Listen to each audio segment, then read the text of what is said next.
Hello students, आज हम करने वाले हैं क्वेश्चन नंबर 30। ये भी आपका पैराग्राफ बेस्ड है।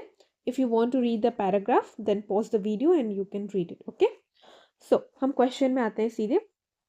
Answer the following. What is crystal field splitting energy? आपको पता है कि क्या होता है splitting crystal field splitting energy?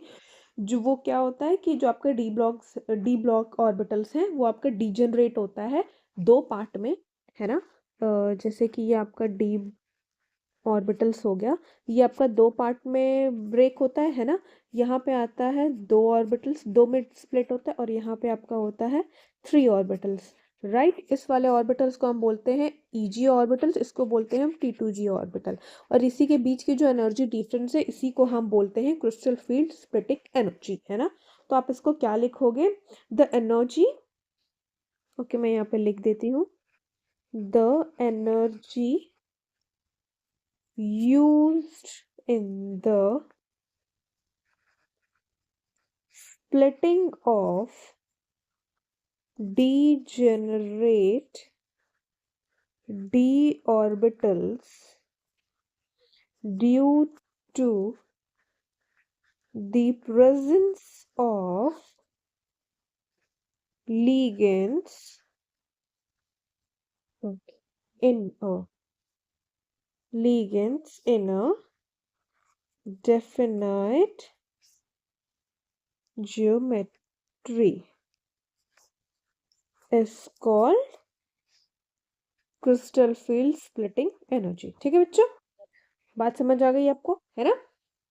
Okay, सो अब हम इसका सेकंड पार्ट देखते हैं। Give reason for the violet colour of the complex this on the basis of field. अच्छा बच्चों, आपको ये पता होगा ये कलर किसके वजह से इम्पार्ट करता है? ये डी ट्रांजिशन की वजह से, क्योंकि क्या है आपका वाटर क्या है, वीक लीगेंड है ना। वीक लीगेंड है जो कि कॉज क्या करेगा आपका डी ट्रांजिशन होने में ये पॉसिबल है, और इसी कारण ये कलर इम्पार्ट करता है। ठीक है ना।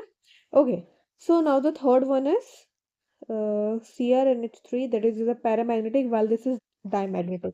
ठीक है, तो अब हम इसको देखते हैं। अगर बच्चों आपको पता है तो आपने देखा है कि Cr क्या होता है, +3 होता है ना।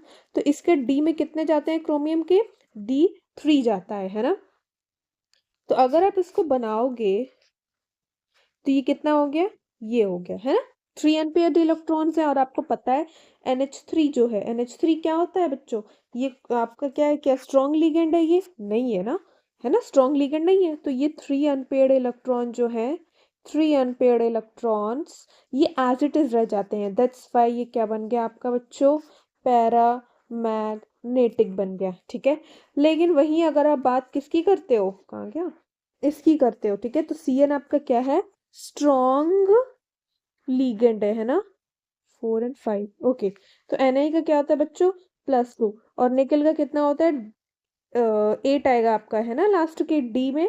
तो कितना हो जाएगा, तो मैं अगर फिल करूं, 1 2 3 4 5 6 7 8, एंड यू नो कि Cn आपका क्या है, स्ट्रॉन्ग लीगेंड है। ठीक है, क्या है, स्ट्रॉन्ग लीगेंड, जिसके कारण क्या होता है कि वो इसको इधर शिफ्ट कर देता है एंड सारे पेयर्ड हो जाते हैं। इसी कारण ये आपका क्या हो जाता है, डाईमैग्नेटिक होता है, और ये आपका पैरामैग्नेटिक रह जाता है। ठीक है ना बच्चों।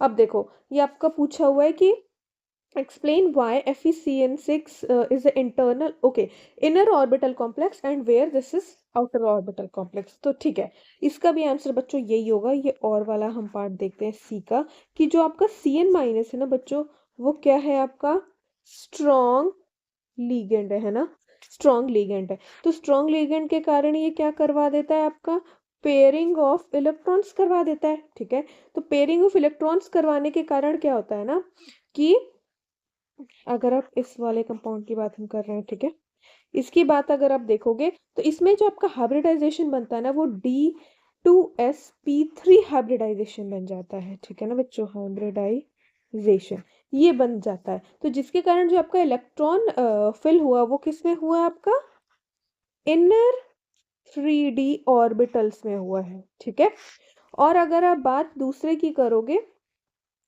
FeH2O6 3-, अगर बच्चों आप इसकी बात करोगे, है ना, सॉरी 3+ है ना, H3+ होगा। ठीक है, इसकी बात करोगे तो इसमें जो आपका वाटर है, क्या वाटर आपका स्ट्रॉन्ग लिगेंड है? नहीं है, है ना। वाटर क्या है आपका? वीक लिगेंड है। वीक लिगेंड के कारण क्या कर सकता है ये क्या पेयरिंग ऑफ इलेक्ट्रॉन्स कर सकता है? नहीं कर सकता पेयरिंग ऑफ इलेक्ट्रॉन्स। तो इसके जो इलेक्ट्रॉन्स फिल होते हैं ना बच्चों, वो आउटर 4d ऑर्बिटल्स में होएगा, है ना। और इसी कारण जो इसका हाइब्रिडाइजेशन बनता है वो बनता है sp3d2 हाइब्रिडाइजेशन। ठीक है बच्चों, इसी कारण ये जो है आउटर में भरा और यहाँ पे स्ट्रांग होने के कारण वो पेयरिंग कर देता है। दैट्स वाई वो इनर में भरा, इनर 3d में, तो उसका D2sp3 बना और इसका sp3d2 बना। थैंक यू बच्चों।